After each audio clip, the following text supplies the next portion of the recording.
이제 22페이지에서 동그라미 16번 토지와 건축물이 일부 되어 있는 거죠. 일부.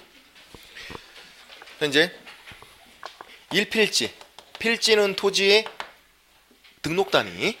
필지 단위로 등록을 해요.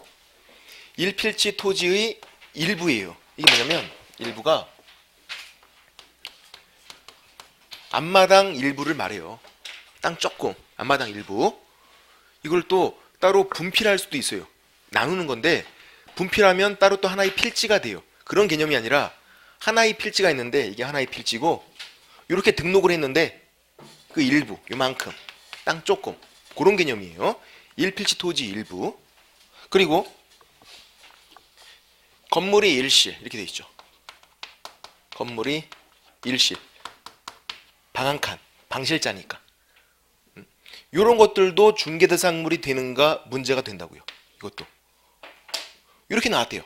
1필지 토지 일부, 건물이 일실, 달랑 이렇게 나왔어요. OX. 일단 문제를 풀긴 풀어야 될 거 아니에요. 1필지 토지 일부, 건물이 일실, 이렇게 문제가 나왔어요. 이게 되는지 안 되는지. 뭘로 판단하죠? 판단 기준. 저 시간에 한 거. 국유, 사유. 왜? 토지고 건물이잖아요. 토지 건물이면 일부건 뭐건 일단 국유, 사유 판단하셔야죠. 아무런 말이 없대요. 그러면 당연히 내 거예요, 내 거, 사유. 국유면 국가 거란 냄새를 좀 풍겨주죠. 그런 게 아니면 당연히 개인 거, 내 거예요, 사유. 그러니까 되는 거죠. 5. 이렇게만 나오면. 근데 이렇게 나오면 되는데 안 될 수가 있어요. 권리랑 연결되면서. 예를 들어서 소유권, 사고 파는 거예요. 저당권, 담보로 맡기고 돈 빌리는 거예요. 이거 안 돼요. 이렇게는 등기가 안 돼요. 나중에 등기법 시간에 다 배우세요. 이렇게는 등기가 안 돼요. 거래가 안 되니까. 이거 마찬가지예요. 또 방 한 칸인데 방 한 칸을 사고 팔고 방 한 칸 담보로 맡기고 돈 빌리고 이렇게 등기가 안 돼요. 거래가 안 되는 거예요. 이거 안 되는 거죠. 또 뭐는 되냐면 또 빌리는 건 돼요. 땅 조금을 전세로 빌리고 월세로 빌리고 그리고 땅 위를 빌리는 게 지상권이에요. 땅지자 윗상자니까. 그리고 지역권, 땅의 역화를 빌려오는 거예요. 지상권은 땅 위를 빌리는 거, 지역권은 땅의 역화를 빌려오는 거. 월세로 빌리는 거, 전세로 빌리는 거. 이렇게 빌리는 거 돼요. 빌릴 수는 있다고, 빌릴 수는. 사고 팔거나 담보로 맡기는 건 안 되는데. 방 한 칸도 마찬가지예요. 전세로 빌리겠대요. 월세로 빌리겠대요. 이렇게 빌리는 건 된다고요. 전세로 잠만 자실 분, 월세로 잠만 자실 분. 빌리는 건데. 근데 지상권, 지역권 얘네들은 안 되죠. 건물이 일실에 대한 지상권, 지역권 이건 안 돼요. 왜 안 되냐면 없어요. 없는 건 당연히 안 되는 거죠. 연결이 안 돼요. 땅지자니까. 토지를 객체로 해야지. 땅 위를 빌리고 땅이 역화를 빌린 건데 얘는 지금 건물이잖아요. 건물. 건물이랑 연결이 안 된다고요. 있을 수가 없는 거예요. 위에는 토지잖아요. 그러니까 이게 가능한데 밑에는 건물이니까. 질문 드려볼게요. 건물 일실 방 한 칸이 아니라 건물 전부. 그러면 전부. 건물 전부에 대한 지상권, 지역권 돼요? 안 돼요? 안 된다고요. 없다니까요. 건물이랑은 연결이 안 되는 거예요. 지상권, 지역권은. 이거는 없으니까 안 된다고요. 나중에 되면 다 배우시니까 그렇게 헷갈리진 않아요. 그래서 나중에 되면 민법 시간에도 배우시고 또 등기법 시간에 다 배우시니까 안 헷갈리는데 뭐가 헷갈리냐면 제가 처음에 질문 드린 거 이거. 이렇게만 나왔을 때 1필지 토지 일부, 건물이 일실, 달랑 이렇게만 나왔어도 5 된다라는 거. 이게 헷갈리죠. 왜? 내 거니까. 5. 근데 이제 권리랑 연결되면서 안 될 수가 있다고요. 소유권, 저당권 이렇게는 등기가 안 되고 거래가 안 되니까 안 되는 거고. 근데 빌리는 건 된다고요. 빌리는 건. 다만 건물이랑 지상권, 건물이랑 지역권 이렇게는 연결이 안 되니까 없으니까 그건 안 되는 거고. 그렇게 보시면 되고. 됐고. 그게 동그라미 16번이죠. 어렵지 않죠? 동그라미 16번 첫 번째 줄만 볼게요. 1필지 토지 일부, 건물이 일실, 달랑 이렇게 나오면 일부도 그 자체로는 사유, 개인 거니까, 내 거니까 된다고요. 그런 것만 주의하시면 되고. 그 다음 밑에 동그라미 17번 장내에 건축될 건축물이네요. 이것도 이제 건축물에서 또 다른 응용 문제가 나오는 거죠. 건축물에서 쉬우니까 자꾸 응용 문제가 나오는 거고, 판례예요. 분양권 관련 판례. 그래서 좀 설명을 드려보면, 우리 대법원에서는 건축물을 둘로 나눠요. 기존 건축물 뭘까요? 기존 건축물은 다 지어진 걸 말해요. 당연히 돼요. 다 지어진 건데. 또 아파트에서 동호수가 특정된 게 있어요. 안 지어졌는데 동호수는 특정됐대요. 몇 동, 몇 톤지 특정된 거. 동호수가 특정된 장내에 건축된 건축물 이렇게 불러요. 아직 안 지어진 거지만 장내에 건축될 것이다. 장내에 건축될 건축물, 동호수가 특정된 거는 이렇게 부르고 얘도 된다 이거예요. 다 지어진 건 당연히 되고, 다 안 지어진 건데 동호수가 특정된 거는 장내에 건축될 건축물 이렇게 부르면서 된다라는 거예요. 판례는, 그러니까 우리 대법원에서는 어디에 초점을 맞추고 있는 거냐면 간단해요. 이거예요. 특정. 동호수가 특정되면 된다라는 거예요. 특정되면. 그리고 이런 개념이죠. 예를 들어서 일반 건물이에요. 일반 건물도 아파트가 아니라 안 지어져도 돼요. 어떻게? 기둥, 지붕, 주벽 그 세 가지가 있으면 건물이 된 거예요. 특정돼서. 안 지어졌는데 기둥, 또 지붕, 주벽, 벽 그 세 가지가 있으면 안 지어졌더라도 건축물로 특정이 돼서 된다. 안 지어졌지만 특정돼서. 근데 아파트는요, 기둥, 지붕, 주벽 그 세 가지가 있기에도 시간이 너무 오래 걸려요. 일반 건물보다는 더 크니까. 그러니까 아파트는 동호수만 특정돼도 된다는 거예요. 그래서 판례는 안 지어졌어도, 다 안 지어졌어도 특정만 되면은 된다. 그런 개념. 그래서 특정이 중요해요. 특정이. 이제 판례 두 가지를 설명드려 볼게요. 이게 20년도 더 된 판례예요. 그러니까 굉장히 오래된 판례죠. 옛날에는 아파트 분양을 이제 입주자 공고를 보고서 우리가 청약을 넣어요. 당첨돼요. 당첨될 때 동호수가 특정이 안 되고 그냥 당첨되는 경우도 있어요. 당첨만 된 거예요. 달랑.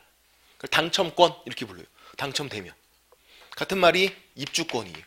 입주권, 당첨권 같은 말인데 당첨권이 조금 어감이 그래서 입주권 이렇게 부르는 거죠. 같은 말이에요. 당첨만 된 거예요. 그리고 당첨되는 순간부터 이 동호수가 특정이 되고 당첨되는 것도 있어요. 역시 당첨됐으니까 당첨권 같은 말은 입주권. 그러니까 이제 입주권 종류가 두 가지가 있다고요. 동호수가 특정된 것도 있고 안 된 것도 있고 두 가지가 옛날 판례예요. 이제 특정이 안 된 거 얘는 먼저 추첨을 통해서 동호수를 특정을 시켜요. 그리고 나서 뭐 하냐면 분양계약을 체결해요. 그러니까 이 분양계약이라는 걸 체결하기 위해서 동호수를 특정시킨 거예요. 분양계약은 매매계약 1번 타자. 아파트를 다 지으면 건설회사가 소유권자예요. 지은 사람이. 그리고 팔 거 아니에요. 처음 파는 거 분양 이렇게 불러요. 매매 1번 타자가 분양이에요. 별거 아니에요. 근데 이 분양계약은 동호수가 특정돼야만 체결할 수 있어요. 동호수가 특정이 안 되면 체결을 못해요. 왜?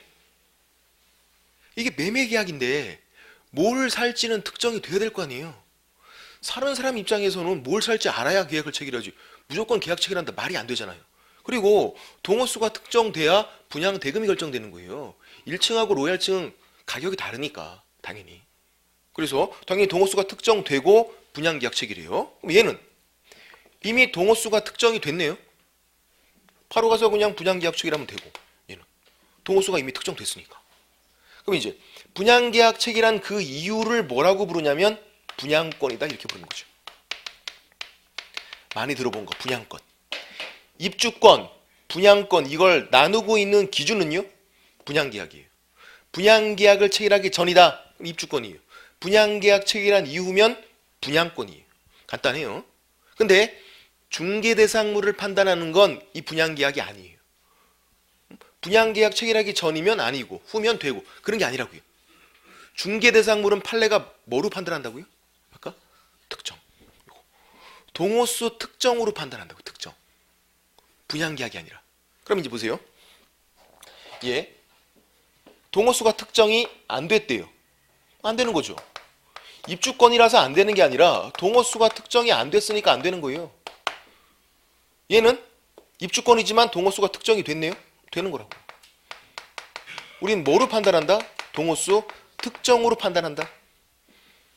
자, 이제 분양권이에요. 얘는 이렇게 부르는 순간에 너 분양권이야. 이렇게 부르는 순간에 무조건 동호수가 특정됐네요. 왜? 동호수가 특정된 상태에서 분양계약을 체결했고 그 이유가 분양권이니까. 분양권이야. 이렇게 부르는 순간에는 동호수는 무조건 특정되어 있는 거예요. 얘는 중개대상물이 된다고요. 왜 되는 거라고요? 동호수가 특정되어 있으니까. 분양권은 이거는 입주권일 때는 특정된 것도 있고 안 된 것도 있고 분양권은 무조건 특정되는 거고 이거는 그럼 되는 거고. 자 이제 문제가 쉽게 나오면 이렇게 나와요. 동호수가 특정이 안 된 입주권 이렇게 나오면 우리가 금방 알아요. 동호수가 특정이 안 됐으니까 이거 안 되는 거야. 금방 아는데 어렵게 나올 수도 있어요.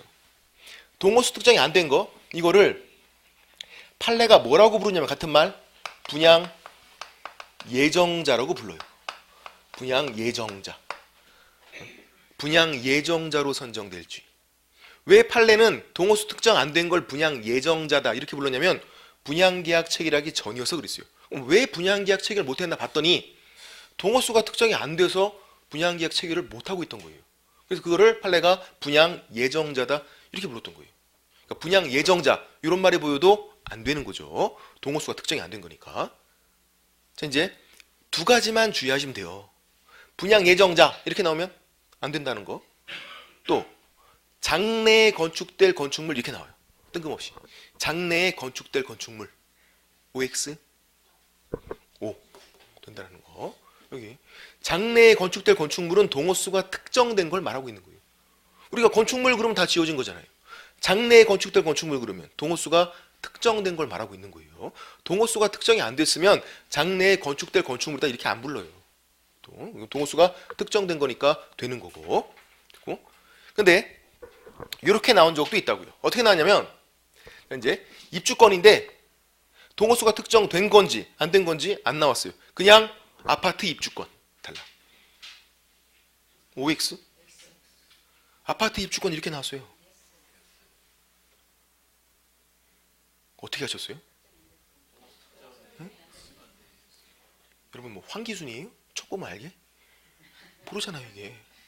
옛날에 그 코미디언 황기순은 첫 보면 M니다 해서 금방 알았어요. 근데 우리는 그게 아니니까 그냥 아파트 입주권 이렇게 나오면 몰라요. 동호수가 특정된 건지 안 된 건지 말을 해줘야 알지.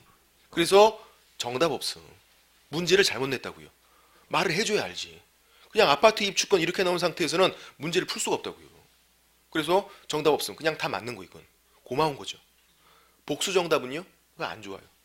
그럼 만약에 1번이었다가 2번까지 답이 된 거. 답이 2개인 거. 그럼 이제 나머지 3개 찍으면 틀린 거예요. 짜증나지. 답이 2개나 있는데 그 중에서 틀리면.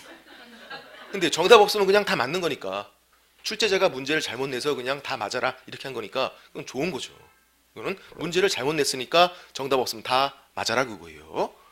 그냥 아파트 입주권 이렇게 나오면 안 되고 입주권일 때는 동호수가 특정된 건지 안 된 건지 구분해서 말을 해줘라 그거예요. 근데 분양권은요? 이렇게 나올 수 있어요. 그냥 분양권 나오면 얘는 무조건 된다고요. 동호수가 무조건 특정된 거니까. 입주권만 그냥 입주권 나오면 정답 없음이 또 안 나와. 이제는 동호수가 특정된 건지 안 된 건지 구분해서 나오니까 그렇게 보시면 되고. 근데 이제 또 최근 판례에서 이런 게 있었어요. 왜냐면 동호수 특정이 안 됐어요. 동호수 특정이 안 된 거예요. 근데 건축이 완료됐어요. 건축이 이미 완료된 아파트예요. 미분양 난 거였죠. 다 지어졌는데 동호수 특정이 안 됐어요. 분양이 안 돼서. 그럼 이건 OX 동호수가 특정이 안 됐어요. 건축이 완료된 아파트. 얘는 O 되는 거.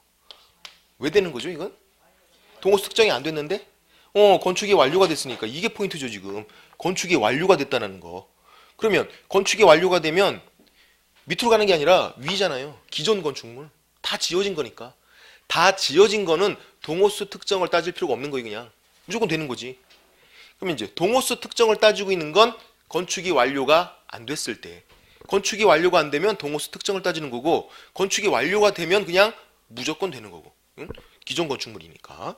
그거까지도 보시면 되고요. 됐고, 책에서 22페이지에서 동그라미 17번 장래에 건축될 건축물이에요. 읽어보면 기존 건축물뿐만 아니라 장래에 건축될 건축물도 중개대상물에 해당된다. 왜? 동호수가 특정되어 있는 걸 말하고 있는 거니까. 그래서 장래에 건축될 건축물이란 아파트의 특정 동호수, 특정만 동그라미죠. 아, 무조건 특정 보이면 그냥 되는구나. 그렇게 하시면 되고. 근데 세 번째 줄에 즉 아직 완성된 건축물이 아니더라도 동호수죠. 이게 가운데 점이에요. 동호수가 특정된 경우에는 중개대상물에 해당한다. 동호수가 특정된 경우에는 건축이 완료 안 됐더라도. 그러나 아파트에 대한 추천길에 신청해서 당첨되면 아파트의 분양 예정자로 선정될 수 있는지. 분양 예정자. 분양 예정자는요? 안 되는 거죠. 밑줄 그시고 동호수 특정 X라고 적어놔야죠. 기억하고 계셔야 되는 거예요. 이거는 판례 표현이니까. 그 다음 동그라미 18번에서 동호수가 특정되지 않았지만 이미 건축이 완료된 아파트. 건축이 이미 완료가 됐대요. 이건 기존 건축물이니까 되는 거죠. 동호수 특정을 따지는 게 아니었어요.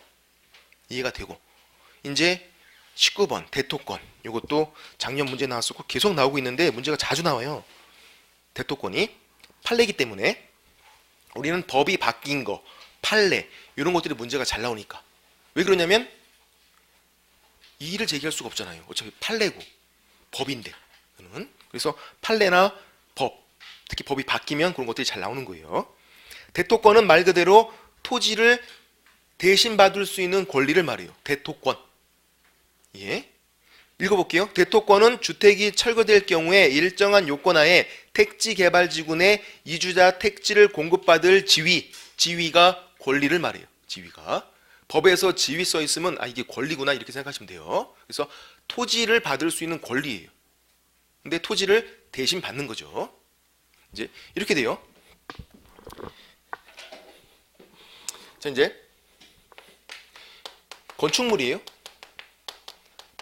뭐 생각을 해보세요. 건축물. 얘는 처음에 없었어요. 그렇죠. 이런 건축물이 없다가 생기는 거잖아요. 없다가 생겨요. 처음부터 있는 게 아니라 없다가 생겨요. 그래서 뭐가 생기냐면 특정 문제가 생겨요. 어느 순간부터 건축물을 볼 것인가 이런 특정 문제가 생긴다고요. 없다가 생기니까. 다 지어지면 건물을 볼 건지 아니면 안 지어졌어도 기둥, 지붕, 주벽 그 세 가지만 있어도 건축물을 볼 건지 아파트에서 동호수만 특정돼도 건축물을 볼 건지 이런 특정 문제가 생긴다고요. 건축물에서. 없다가 딱 생기는 거니까. 근데 토지예요. 얘는 원래 토지가 있어요. 땅이 없는 게 아니잖아요. 지금 있잖아요. 있다 그냥 계속 있는 거니까 이런 특정이란 문제가 생기지 않는다고 그래요. 토지에서는. 무슨 말이냐면 토지가 아니면 그냥 아닌 거예요. 그냥. 토지를 대신 받을 수 있는 권리는 토지가 아니잖아요. 그러면 안 된다는 거예요. 판례가. 특정 문제는 건축물에서만 생기는 거지 토지에서는 그런 문제가 안 생기니까 토지가 아니면 그냥 안 된다 그런 거죠. 그래서 토지를 대신 받을 수 있는 권리 얘는 토지가 아니니까 특정 문제 그런 게 안 생기니까 토지가 아니니까 그냥 안 된다 그런 판례였어요. 됐고 그냥 결론만 잘 기억하셔도 돼요. 아 대토권은 안 되는 거구나. 토지를 대신 받을 수 있는 권리는 토지가 아니기 때문에 그렇게 보시면 되고요. 동그라미 19번에서 세 번째 줄 두 번째 줄부터 볼게요. 두 번째 줄 중간부터. 특정한 토지나 건물 기타 정착물 또는 법 시행령이 정하는 재산권, 물건에 해당한다고 볼 수 없으므로 제3조 중개대상물에 해당되지 않는다. 대토권은 특정한 토지가 아니다 그거예요. 안 되는 거예요. 특정 문제가 안 생기니까. 그렇게 보시면 되고. 됐고. 또 나올 수도 있고. 그 다음 이제 넘겨보시면 23페이지에서 맨 밑에 양가로 4번 그 밖에 토지 정착물이 있네요. 지금 우리가 중개대상물에서 이제 토지 건축물을 정리한 거예요. 토지 건축물을. 이제 그 밖에 토지 정착물, 임목, 광업재단, 공장재단 네 가지 남았어요. 더. 그 밖에 토지 정착물 아까 어떻게 개념만 잘 파악하면 된다 그랬어요. 개념만. 국유 사유 문제가 나오는 게 아니라 개념만. 이거는 그 밖에 토지 정착물이니까 토지에 붙어 있어야 되고, 토지 정착물 중에서 대표적인 게 뭐라고요? 건축물이라고요. 건축물은 토지에 붙어 있잖아요. 너무나도 대표적이니까 이 건물은 따로 빼서 건축물, 그 밖에 토지 정착물 이런 식으로 법정이 되어 있는 거예요. 그러면 건축물은요? 부동산이에요. 토지에 꽉 붙어 있잖아요. 이게 부동산인지 동산인지 판단하는 거 되게 쉬워요. 토지에 꽉 붙어 있으면 그냥 부동산이에요. 붙어 있잖아요, 꽉. 그리고 독립성도 있어요. 부동산이면서 독립성도 있어요. 독립성은 뭐냐면 토지에 붙어 있지만 토지와 독립해서 거래가 된다, 그런 말인 거예요. 건물은요? 건물 등기부 따로 있거든요. 토지 등기부 따로 있고 건물 등기부 따로 있어요. 따로따로 해요. 그래서 토지와 건물을 같이 팔 수도 있고 건물만 팔겠대요. 토지 안 팔고. 가능한가요? 가능해요. 왜? 건물 등기부 따로 있으니까 토지와 독립해서 건물만 팔 수 있어요. 그럼 건물 등기부에 갑, 을, 병정, 소유권자 바꿔주면 돼요. 가능해요. 건물 등기부 따로 있으니까. 자, 이제 이렇게 두 가지를 모두 충족하고 있으면 그러면 그 밖에 토지 정착물로서 중개대상물이 돼요. 부동산이면서 독립성, 이 두 가지가 모두 다 있어야 돼요. 그래야만 토지 정착물 중에서 중개대상물이 돼요. 그럼 뭐가 가능한가 검토를 몇 가지만 해보시면 돼요. 그래서 예를 들어서 이제 몇 가지 해보면 돌담, 돌로 만든 담이에요. 돌담, 돌로 만든 담. 부동산, 동산, 부동산. 토지에 붙어 있잖아요. 독립성 있나요, 없나요? 이거 사가면 집에서 좋아하나요? 돌 맞지? 이거 거래가 안 되지. 붙어 있는 채로 이 돌담은 누가 사겠어요, 이거? 붙어 있으니까 부동산은 맞아요. 근데 요것만 따로 거래가 안 되잖아요. 이것만. 이거 안 된다고요. 이 두 가지를 모두 충족해야 되는데 독립성이 없어요. 그럼 이제 교량, 다리예요. 부동산, 동산, 부동산. 왜? 토지에 붙어 있으니까. 그럼 독립성, 붙어 있는 채로 이 다리만 사가겠대요. 안 되죠. 누가 사겠어요? 거래가 안 되지. 우주옥 그러면 과서라도 먹지. 그게 아닌데 지금 이런 다리들은 거래가 안 되니까. 그러니까 이 둘은 부동산은 맞지만 독립성이 없단 말이에요. 독립해서 이것만 거래가 안 되니까 안 되는 거예요. 문제는 이제 수목이 집단, 나무들이에요. 수목이 집단 식재가 돼 있어요. 부동산, 동산, 부동산. 제가 그냥 빨리 말했어요. 여러분이 동산 할까봐 불안해서. 꼭 붙어 있잖아요. 나무들도 붙어 있잖아요. 부동산. 그럼 이제 붙어 있는 채로 이 나무들만 거래할 수 있나? 독립성 있을까요? 없을까요? 없어요. 이것도 그냥 제가 빨리 없다고 말했어요. 있다고 말할까봐. 없어요. 무슨 말이냐면 토지를 팔면 같이 따라가요. 토지 위에 있는 나무, 풀, 암석, 토사 같이 따라가는 거예요. 독립성이 없어요. 그러니까 안 된다고요. 부동산은 맞지만 독립성이 없어서 안 되는 거예요. 이거는. 근데 수목이 집단 얘는 독립성을 줄 수가 있어요. 독립성을. 그게 뭐냐면 명인 방법이라는 거예요. 어떻게 하는 거냐면 나무들에다가 새끼줄을 치고 이렇게 편말을 세우는 거죠. 갑소유다. 이거는 이런 식으로 편말을. 이게 명패에다가 이름 새긴다 그래서 명인 방법이에요. 명인 방법 갖춘 수목이 집단이 된 거죠. 예. 이렇게 된 거고. 그럼 보세요. 이제 부동산, 동산 이런 상태에서 부동산 꽉 붙어 있는 건 마찬가지잖아요. 부동산. 그럼 독립성은요? 이제 생겼다고요. 붙어 있는 채로 이 나무들만 거래할 수 있어요. 거래하면 이 편말에다가 갑 지워버리고 을 적어놓으면 되고, 등기부에다가 갑을 병정 바꿔놓는 것과 차이가 없다고요. 다만 등기부는 현대적인 거. 명의인 방법, 얘는 그냥 전통적인 거, 좀 원시적인 거. 그런 차이가 있는 거지. 어쨌거나 요것만 따로 독립해서 거래할 수 있는 건 된다고요. 이 편말 때문에. 그래서 돼요. 부동산 플러스 독립성 두 가지를 모두 충족했잖아요. 건물과 똑같이. 그래서 요거 돼요. 자, 다른 거 더 검토할 필요 없어요. 딱 한 가지만 돼요. 이것만. 이것도 간신히 돼요. 한 가지만. 명의인 방법 갖춘 수목이 집단. 이것만 된다. 다른 건 다 안 돼요. 검토할 필요 없어요. 그리고 주의사항은 그냥 수목이 집단은 안 된다는 거죠. 아까 이거. 그냥 수목이 집단은 독립성이 없으니까 얘는 안 됐는데 X. 명의인 방법 갖춘 수목이 집단 이렇게 나오면 이건 된다고요. 부동산 플러스 독립성 두 가지를 모두 충족했으니까. 그래서 이거 한 가지만 된다, 한 가지만 된다 우리가 이렇게 외우고 있었더니 치사하게 문제가 이렇게 나왔어요. 명의인 방법 갖춘 수목, 나무 한 그루. 아우 치사해라. 우리가 명의인 방법 갖춘 수목이 집단 요것만 된다 이렇게 외우고 있으니까 문제가 명의인 방법 갖춘 수목이 집단 이렇게 안 나오고 명의인 방법 갖춘 수목, 나무 한 그루예요. 나무 한 그루에 이렇게 돼요. 명의인 방법. 돼요 안 돼요? 되죠 그것도. 나무 한 그루도 붙어있으면 부동산이고 명의인 방법 갖추면 독립성이 생기는 거잖아요. 그래서 그것도 되는 거예요. 명의인 방법 갖춘 수목이 집단 되는 거고 명의인 방법 갖춘 수목 되는 거고. 근데 시험 나왔을 때 사람들이 많이 틀렸어요. 왜? 처음 보는 거니까. 수목이 집단, 수목 다른 거잖아요. 그러니까 또 당황한 거죠. 틀리신 거예요 이게. 설마 그렇다니까요 그게. 시험장에서는 그래요 여기 또. 특이하게 주의하시면 된다 그런 거고. 됐고 책을 보시면 이제 23페이지 맨 밑에서 두 번째 줄에 그 밖에 토지 정착물로서 중개대상물 되려면 찾으셨나요? 23페이지 맨 밑에서 두 번째 줄이에요. 어디 처음 하시는 분들은 어디 하는지 잘 찾는 게 중요하다 그랬어요. 다른 과목도 마찬가지예요. 어디 하는지 찾는 게 중요해요 이게.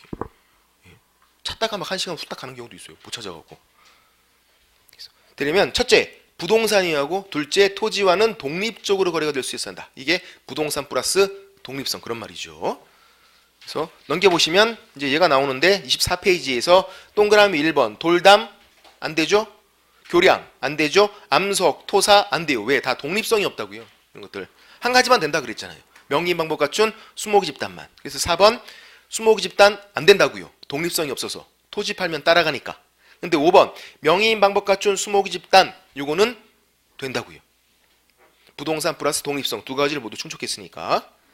근데 나무 한 그루도 된다 그랬어요. 하나 둘 셋 넷 다섯 번째 줄 판례는 이 명의인 방법을 넓게 인정해서 나무 한 그루도 할 수 있단 말이에요. 나무 한 그루도. 그러면 명의인 방법 갖춘 수목 이렇게 나와도 된다. 그 다음 6번 명의인 방법 갖춘 미분리 과실 되나요? 안 돼요. 안 된다니까요. 또 검토할 필요가 없다고 그냥 다 안 된다고 이제. 7번 경작 중인 농작물 안 된다고요. 다 안 되는 거고. 한 가지만 된다 그랬으니까 고민할 필요 없어요. 안 되는 거고. 8번 판례예요. 세차장 구조물. 이것도 설명을 좀 드려보면 이건 또 이런 판례인데 셀프 세차장 어떻게 생긴 거죠? 이렇게 생겼어요. 이게 지붕이고요. 기둥이 있고 기둥 칸막이가 있죠. 칸막이에요. 칸막이 기둥이 있고 차가 일로 들어가요. 들어가서 돈 넣고선 세차하고 나가는 거 있죠. 이런 세차장 구조물 이런 구조물이 중개대상물이 되는가 문제가 돼서 또 대법원에 올라갔어요. 대법원에. 이제 대법원에서는 이걸 딱 봐요. 봤더니 이게 뭐랑 유사하게 생겼냐면 건축물하고 유사하게 생겼어요. 그렇죠? 뭐 구조물인데 건축물과 되게 유사하잖아요. 그래서 건축물인지 검토를 했던 거예요. 처음엔 건축물인지. 그래서 판례는 중개대상물인 건축물은 민법상 부동산인 건축물에 한정한다 그래요. 건축법상 건축물이 아니라 민법상 부동산인 건축물. 그러면 민법상 부동산인 건축물은요? 세 가지가 필수적으로 필요하다고요. 그게 기둥, 지붕, 주벽. 그 세 가지가 있으면 안 지어졌어도 다 지어진 게 아닌데도 그 세 가지만 필수적으로 있으면 건축물이에요. 그리고 중개대상물이에요. 얘는요. 보세요. 기둥 있네요. 지붕 있네요. 주벽. 벽이에요. 벽. 있나요? 없어요. 벽이 없잖아요. 뚫려 있는데. 칸막이고. 이거는 벽이 없으니까 건축물이 아니다 그거예요. 세 가지가 다 있어야 되는 거예요. 기둥, 지붕, 주벽 세 가지가. 근데 얘는 벽이 없으니까 건축물은 아니다. 이제 두 번째. 그러면 토지에는 붙어 있으니까 얘가 붙어 있잖아요. 꽉. 그래서 정착물인지 또 검토했어요. 정착물인지. 그래서 이제 검토를 하려고 붙어 있는 부분, 요 기둥 부분을 확대해서 본 거죠. 그랬더니 어떻게 되어 있냐면 이게 기둥인데 여기 모서리가 뭘로? 볼트로 조여져 있어요. 볼트로. 그렇게 되어 있어요. 가서 보시면 돼요. 추워서 요즘은 잘 안 하시지만 어쨌든 그래서 볼트로 조여져 있으니까 이 볼트를 풀면 구조물이 그냥 쉽게 해체가 돼요. 볼트로 조여져 있는 거니까. 정착물은요 토지에 꽉 붙어 있어야 돼요. 얘는 볼트를 풀면 구조물이 쉽게 해체가 되니까 정착물도 아니다 그거 이런 거. 건축물이 아닌 이유는 왜? 벽이 없으니까. 정착물이 아닌 이유는 왜? 볼트를 풀면 구조물이 쉽게 해체가 되니까. 그럼 이건 뭔데요? 영업시설. 세차장 영업을 하기 위한 영업시설이잖아요. 영업시설. 영업시설, 영업상 노하우 그런 거 우리가 통칭해서 권리금 이렇게 부르고 안 된다 그랬잖아요. 이거 영업시설 이 자체로는 안 되는 거예요. 그러니까 여전히 되는 거 한 가지밖에 없다고요. 뭐 명의방법 갖춘 수목이 집단 그것만. 이것도 안 되는 거고. 자 이제 안 되는 건 쉬운데 이렇게 기억할 수도 있어요. 이거 좀 시험에 잘 나오니까. 결과가 중요하거든요. 되는지 안 되는지가. 세차장 구조물 안 돼요. 이거. 물이 영어로 뭐죠? 물은 영어로 셀프. 물은 셀프다 써 있잖아요. 물은 셀프. 물이니까 그냥 안 된다 이렇게 하셔도. 그렇다고요. 물은 영어로 셀프잖아요. 물 있는 거 무조건 안 된다 그랬잖아요. 물 있는 거는. 물은 찍으면 시험장에서 물 먹는 거 아까. 이것도 안 되는 거예요. 물과 관련이 있으니까. 그렇게 보시면 되고. 됐고 읽어볼게요. 24페이지에서 맨 밑에 동그라미 8번 세차장 구조물 첫 번째 줄 중개대상물인 건축물은 24페이지예요. 24페이지. 중개대상물인 건축물은 민법상 부동산에 해당하는 건축물을 한정한다. 민법상 동그라미 그 위에다 건축법상 X 민법상 부동산인 건축물이 한정한다 그랬어요. 그래서 세 가지가 다 필요한 게 기둥, 지붕, 주벽 세 가지가 필요하다. 그런 거고. 됐고. 그래서 세 번째 줄에 세차장 구조물은 중개대상물인 건축물에 해당하지 않는다. 벽이 없으니까. 또 이러한 세차장 구조물은 볼트로 조립되어 있어 분리철거가 가능하므로 볼트를 풀면 쉽게 해체가 되니까 정착물도 아니다. 그냥 영업시설이니까 그 자체로는 안 된다. 이렇게 된 거고. 됐고. 그 다음 이제 25페이지에서 양가로 5번 임목. 나무가 식재가 되어 있는 거예요. 임목. 근데 임목은 동그라미 1번 임목이란 임목에 관한 법률에 의해서 소유권 보존 등기를 한 수목이 집단을 한다. 키워드가 뭐냐면 소유권 보존 등기예요. 즉 등기를 해야만 임목이 된대요. 등기를 안 하면 임목이 아니에요. 나무가 서 있다고 해서 다 임목이 되는 게 아니라 등기를 꼭 해야 되는 거예요. 정의에 그렇게 나와 있어요. 이렇게요. 거기 밑에 박스에서 임목에 관한 법률이 있잖아요. 제2조 정의에서 1항 동그라미 1이 1항이에요. 에서 1호 1번 1호예요. 임목이란 토지에 부착된 수목이 집단으로서 그 소유자가 이 법에 따라 소유권 보존 등기 받은 것을 말한다. 즉 등기를 해야만 임목이다 이렇게 법에 나와 있다고요. 그러면 생각을 해보세요. 얘랑 별 차이가 없어 보여요. 얘도 수목이 집단이고 이렇게 새끼줄 치고 편말 세우는 거 이런 간단한 명의인 방법 이런 걸로도 충분히 중개대상물이 된단 말이에요. 이걸로도 충분히. 근데 왜 귀찮게 이 나무들을 또 등기까지 하는 거죠? 귀찮게? 이것도 충분한데? 하는 이유는 저당권 설정하려고. 얘는 명의인 방법 갖춘 수목이 집단은 되긴 되는데 소유권, 사고 파는 것만 돼요. 뭐가 안 되냐면 저당권이 안 돼요. 이게 안 돼요, 이게. 이 나무들이 꽤 비싸거든요. 어떤 건 막 1,000만 원 호가하잖아, 넘고. 비싸니까 담보 가치가 충분히 돼요. 은행에 맡기고 돈을 빌리고 싶은데 은행에서 이런 상태에서는 담보로 안 잡아줘요. 명의인 방법. 이런 상태에서 담보로 잡아주면 은행 직원이 출장 나와서 여기다가 쪼그리고 앉고 적어야 돼요. 이거요. 말이 안 되잖아요. 이거는. 너무 원시적이고 전통적인데. 이런 상태에서는 저당권 설정이 안 된다고요. 은행에서 담보로 안 잡아줘요. 사고 파는 것만 그냥 간신히 되는 거예요. 그런데 임목은요. 얘랑 다른 거고 어떻게 한 거라고요? 등기까지 한 거라고요. 이 나무들을 수목이 집단을 등기를 했어요. 그럼 등기부가 있잖아요. 등기했으니까. 등기부가 있으니까 소유권 사고 파는 거 당연히 되고, 그리고 저당권 담보로 맡기고 돈 빌리는 것도 된다고요. 그래서 저당권 설정하려고 임목을 만드는 거죠. 예? 등기란 거니까 등기부가 있으니까. 그래서 결론은 이 세 가지가 다 다른 거다. 표현들을 잘 보셔야 한다고요. 그냥 수목이 집단 이거 안 돼요. 이거. 근데 명의인 방법 갖춘 수목이 집단 돼요. 뭐만? 소유권만.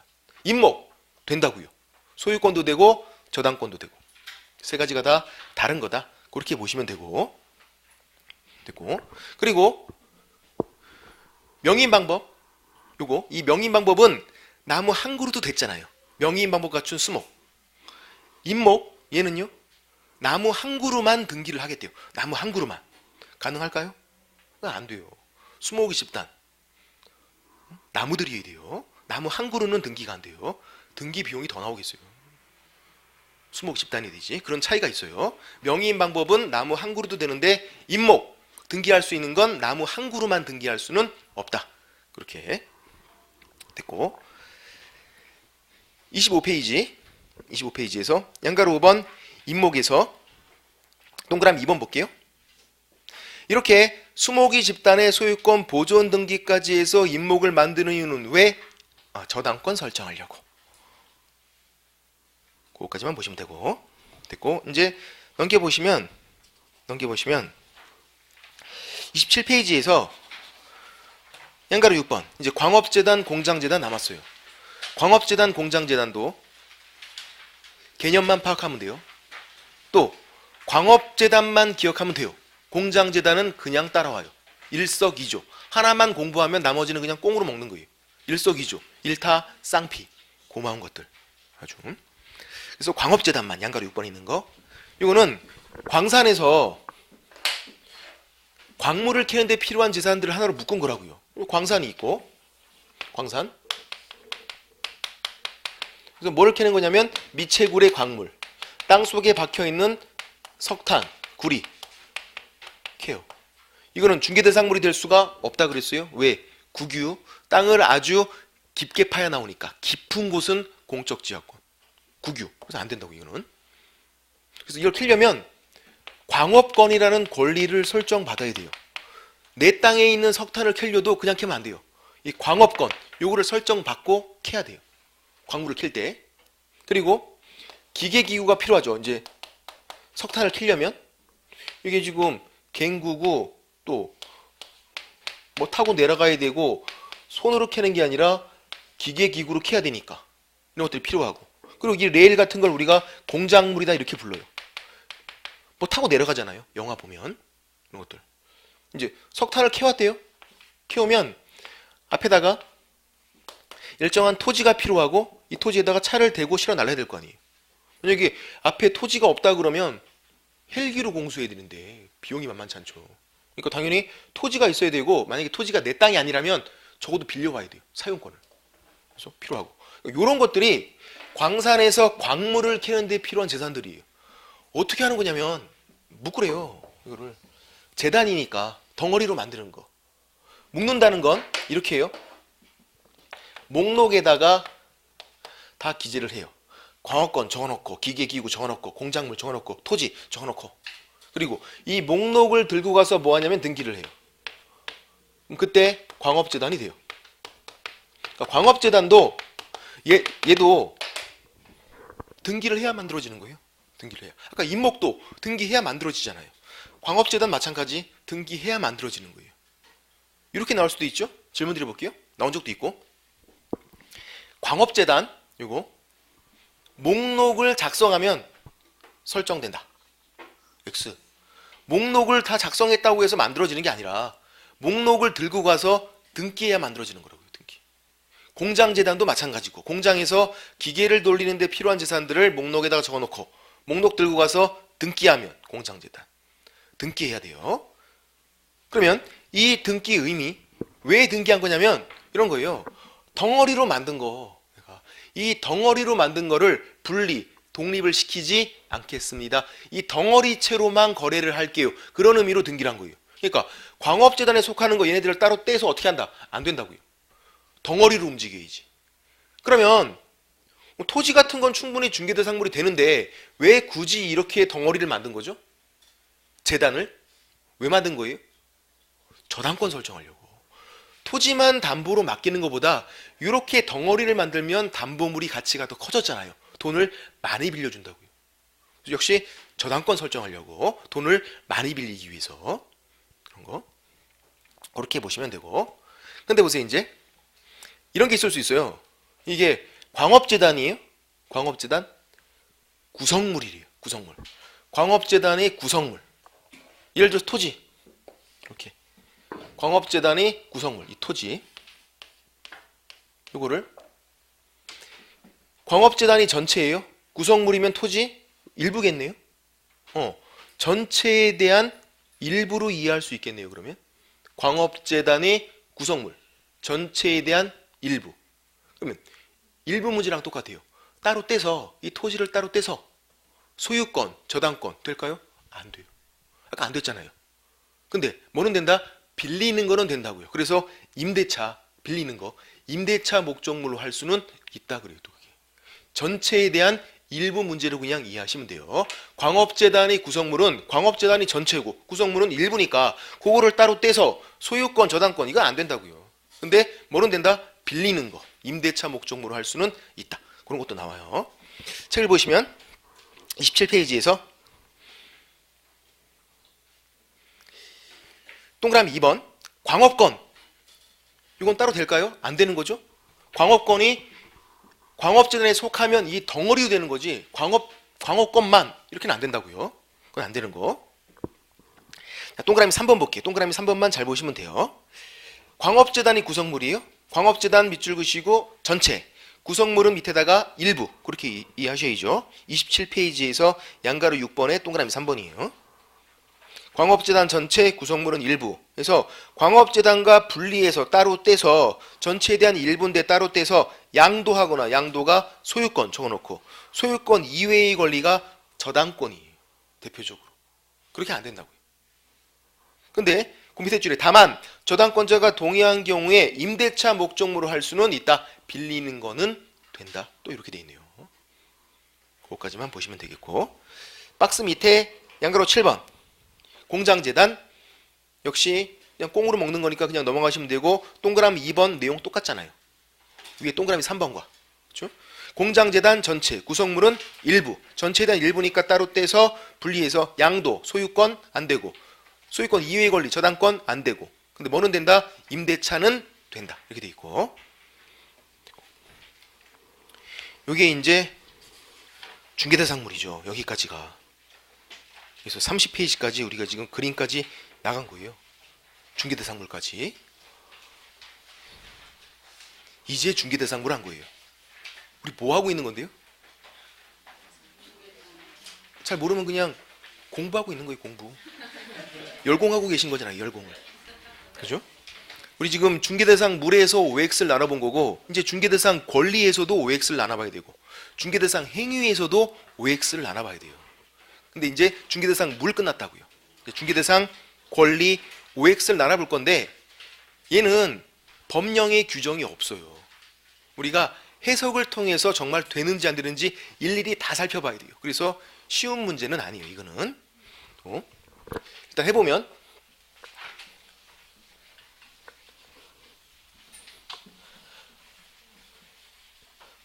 먼저 중개대상 권리에서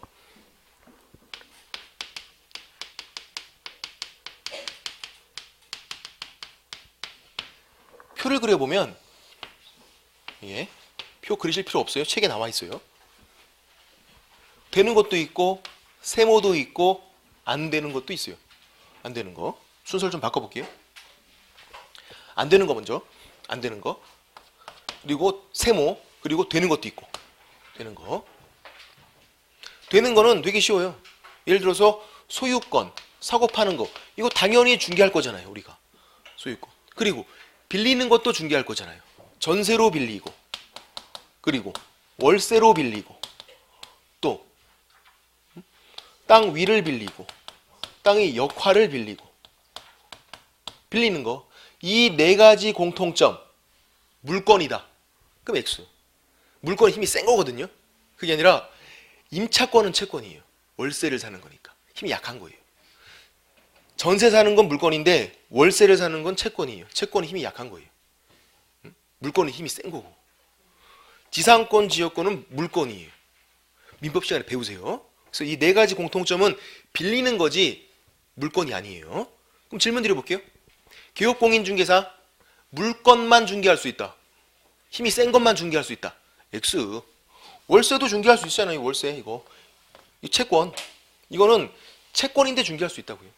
월세를 사는 거. 그래서 물건만 중개할 수 있는 건 아니에요. 자, 임차권 뭐라고요? 월세를 사는 거예요. 월세 사는 거. 질문 드려볼게요. 그러면 등기된 임차권만 중개할 수 있다. 무슨 말일까요?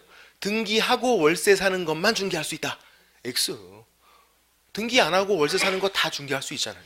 전입신고만 하고 월세 사게 돼요. 그거 다 중개할 수 있는 거잖아요. 그래서 임차권, 이거 월세 사는 거니까 등기 유무 불문이에요. 물건들은 당연히 등기해야 돼요. 물건들은. 나중에 배우세요.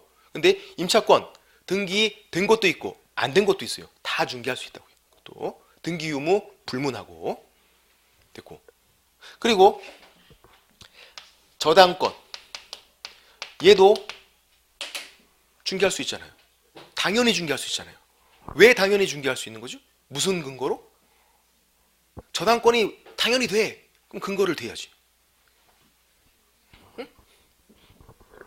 예를 들어서 광업재단, 공장재단, 임목 왜 들어와 있는 건데요? 저당권 설정하는 거 중개라고 들어와 있는 거예요. 특히 임목은 저당권이 안 된다 그러면 나가야 돼요. 명의인 방법 갖춘 수목의 집단 그걸로 충분한데 굳이 임목까지 들어와 있는 이유는 저당권이잖아요. 차이점이. 저당권 설정하는 거 중개라고 들어와 있는 건데 저당권은 당연히 되는 거예요. 이거는 당연히 되는 거고 또 뭐도 되냐면 판례에 따르면 금전소비대차 돈을 빌려주는 거예요. 금전소비대차에 부수한 것도 돼요. 꼽살이 껴있는 것도. 요거 내용이 좀 어려우니까 좀 쉬셨다가 판례 내용을 다시 설명드릴게요. 좀 쉬셨다가요.